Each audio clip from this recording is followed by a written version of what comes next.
Assalamualaikum warahmatullahi wabarakatuh. Perkenalkan saya Dimas Mareta Satria Tomo, NPM 23312090. Di kesempatan kali ini kita akan bahas tentang haji dan umroh.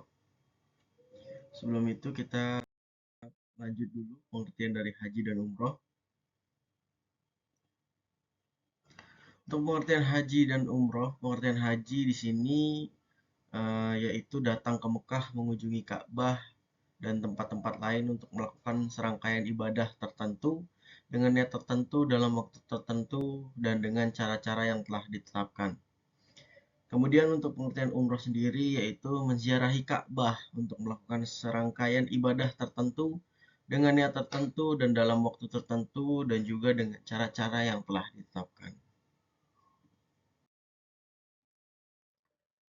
Kemudian masuk ke dalam landasannya eh, dan landasannya berupa dan kalian sempurnakanlah ibadah haji dan umroh semata-mata karena Allah berdasarkan Quran Surah Al-Baqarah ayat 196. Jadi Rasulullah bersabda, di antara umroh satu ke umroh yang lain adalah pemutihan dosa dan haji yang mabrur tiada lain balasannya kecuali surga. Riwayat Imam Darul Hijrah, Syaihan dan Ibnu Majah. Kemudian ada dari hadis riwayat Darqutni dan Tabrani, yaitu ikutilah ibadah haji dengan umroh, maka sesungguhnya mengikuti keduanya dapat menambahkan umur, rezeki dan memutihkan dosa dari anak Adam, sebagaimana bara api yang dapat membersihkan kotoran yang ada pada besi.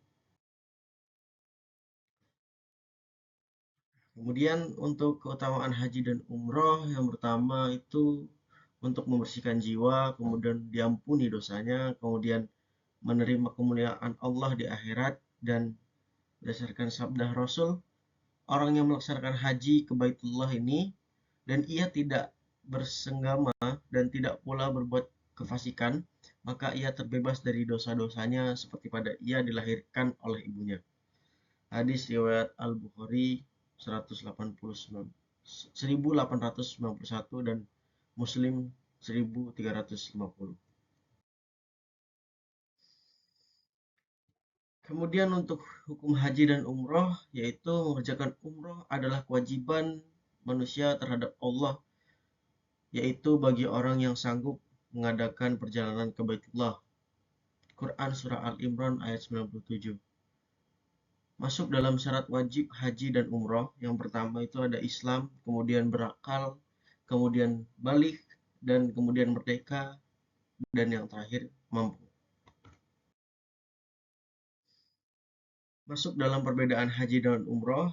Nah, untuk umroh itu waktunya bisa kapanpun, setiap saat. Nah, kemudian tempatnya di Mikot dan juga di Masjidil Haram. Dan untuk waktu pelaksanaannya terdapat ihram, kemudian tawaf, kemudian syai, dan ada tahlul. Nah, perbedaannya untuk haji sendiri itu beda dengan umrah, yaitu kalau haji itu dimulai dari waktunya dari 1 Syawal sampai dengan 13 Zulhijjah. Kemudian untuk tempatnya itu ada di Mikot dan juga Masjidil Haram, Mina, Arafah, dan Musdalifah. Nah, pelaksanaan sendiri terdapat ihram, tawaf, sa'i, tahallul, mabit, kemudian wukuf, dan juga jumroh. Rukun dan wajib haji. Nah, rukunnya ada ihram, kemudian ada wukuf di Arafah, kemudian ada tawaf, kemudian ada syai, dan juga ada tahallul dan tertib. Nah, untuk wajibnya sendiri itu ada ihram, ada mabit di Musdalifah, kemudian mabit di Mina dan melontarkan jumroh pula, wasta dan akobah. Kemudian yang terakhir ada tawaf wada bagi yang akan meninggalkan Mekah. Kemudian rukun dan wajib umroh. Nah, rukunnya adalah ihram, kemudian tawaf, syai, tahallul, dan tertib. Nah, kemudian yang menjadi wajibnya itu adalah berihram dari mikot. Kemudian apabila dilanggar, maka ibadah umrohnya tetap sah, tetapi harus membayar dam.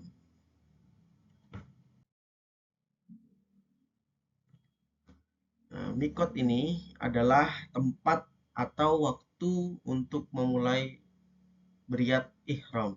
Ada dua macam, yaitu mikot zamani dan mikot makani. Nah, untuk mikot zamani itu waktu atau bulan-bulannya haji, yaitu Syawal, Zulhijjah, dan juga dan Zulhijjah sampai dengan tanggal 9 Zulhijjah. Kemudian untuk mikot makani itu tempatnya ditentukan untuk berniat melaksanakan haji dan umroh. Tempat-tempat untuk berihram, yang pertama penduduk Madinah itu Zul di Zulhulaifah Bir Ali. Kemudian untuk penduduk Syam ada Al Juhfah, dan juga penduduk Naid ada di Karnul Munazil.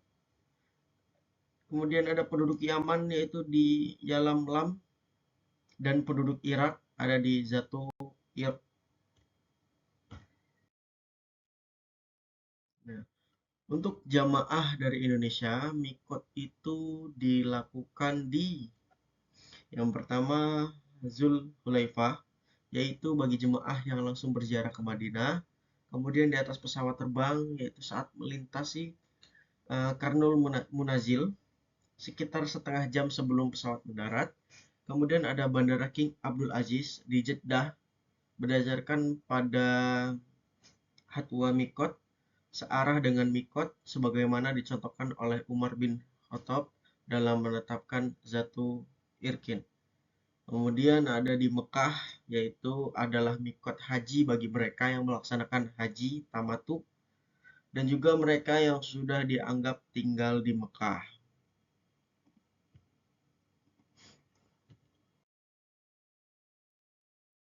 Kemudian ada niat ihram, bacaan niat umroh, yaitu nawaitul umrota wa amrotu biha lillahi ta'ala, atau labbaik Allahumma umrotan wa amramtu biha la lillahi ta'ala.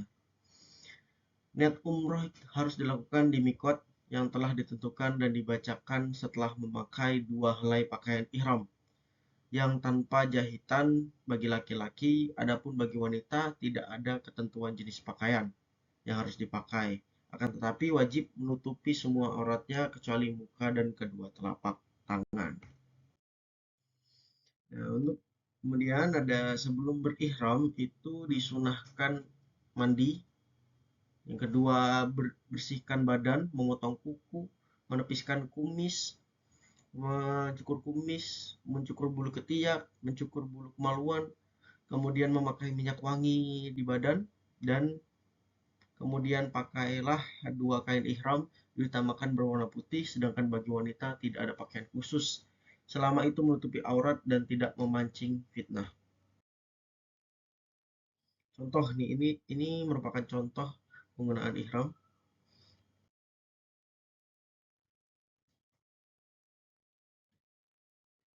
Nah, ini merupakan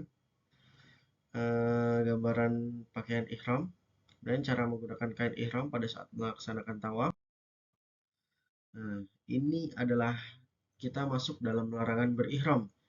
Nah, yang pertama mengambil rambut baik dengan mencukur atau mencabut. Yang kedua, memotong kuku. Kemudian yang ketiga, menutup kepala bagi laki-laki. Yang keempat, ada memakai cadar atau kaos tangan bagi wanita. Kemudian ada memakai pakaian berjahit bagi laki-laki. Kemudian ada memakai wangi-wangian. Kemudian ada berburu binatang darat. Kemudian ada meminang dan melakukan akad nikah dan juga bersetubuh sebelum tahallul. Yang terakhir bercumbu. Ada talbiyah, yaitu bacaannya, yaitu labbaik labbaik Allahumma labbaik labbaik la syarika lak labbaik innal hamda wa nikmata laka wal mulk la syarika lah. Ini merupakan bacaan tabiah yang dibacakan sampai di Masjidil Haram. Mulai dari sini sudah diharamkan larangan-larangan berihram baginya.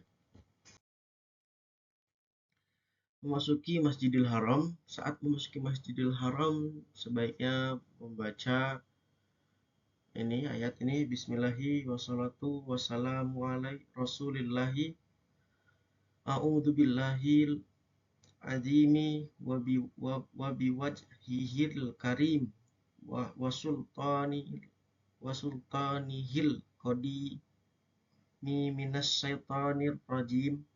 Allahumma tahli abwaba rahmatika. Ketika menyaksikan Ka'bah, sebaiknya jamaah bertahlil dan bertakbir, kemudian mengangkat kedua tangannya ke langit dan berdoa, karena doa ketika melihat Ka'bah adalah mustajab. Kemudian tawaf. Tawaf adalah mengelilingi Ka'bah sebanyak 7 kali putaran, yaitu tawaf itu di sekeliling Baitullah adalah seperti sholat. Bedanya kalian berbicara di dalamnya, maka orang yang berbicara hendaklah ia tidak berbicara kecuali mengenai kebaikan. Hadis riwayat Tirmizi.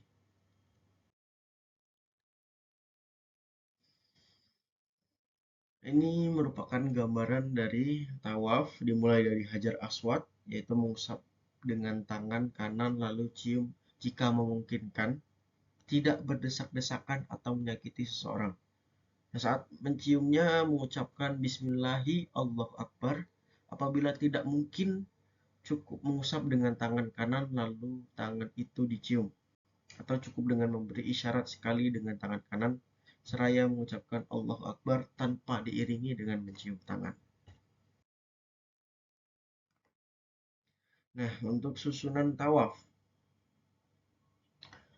aram ara arambil, yaitu lari-lari bagi laki-laki, lari-lari kecil bagi laki-laki, kemudian membuka pundak sebelah kanan bagi laki-laki, kemudian mengusap rukun yamani, berdoa, mencium Hajar Aswad, berdoa di multazam antara pintu Ka'bah dan Hajar Aswad, kemudian sholat 2 rakaat di Maqam Ibrahim dan minum air zam-zam, serta mengusap Hajar Aswad sebelum sa'i atau keluar Masjidil Haram.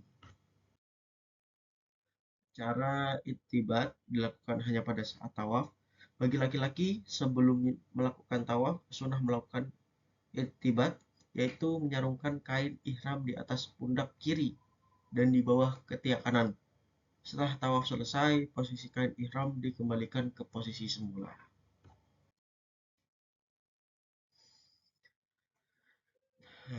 Untuk tawaf, jadikan Ka'bah di sisi kiri ketika berjalan mengelilinginya. Ini merupakan prosesnya. Kemudian berjalan sepanjang rukun Yamani, sudut sebelum Hajar Aswad, kemudian disunahkan mengusapnya. Kemudian disunahkan juga mengusap dan mencium Hajar Aswad. Bila tidak dapat melakukannya, diperbolehkan dilakukan dengan memberi isyarat dengan menghadap kedua tangan atau tangan kanan ke Hajar Aswad dan berjalan seperti biasa. Nah, kemudian antara rukun Yamani dengan Hajar Aswad membaca doa Rabbana atina fid dunya hasanah wa fil akhirati hasanah wa qina adzabannar. Kemudian sampai di Hajar Aswad lagi, maka harus melakukan salah satu yang telah disebutkan di atas. Tawaf dilakukan sebanyak 7 kali putaran, dan pada 3 putaran pertama disunahkan berlari kecil bagi laki-laki. Nah, kemudian setelah 7 putaran diakhiri dengan mengusap atau mencium Hajar Aswad.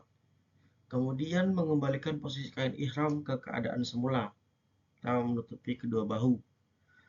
Nah, kemudian dilanjutkan dengan melaksanakan salat 2 rakaat dengan membaca surat Al-Kafirun untuk rakaat pertama dan surat Al-Ikhlas untuk rakaat kedua setelah bacaan Al-Fatihah.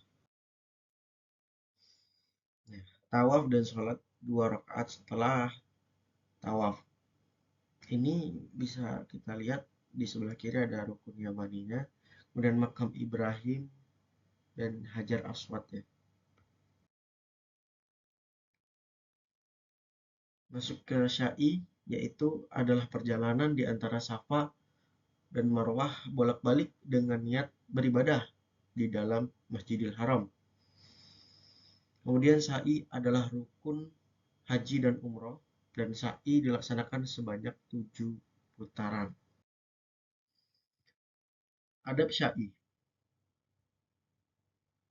Untuk adab Sya'i sendiri dimulai dari Safa dan berdoa menghadap Ka'bah.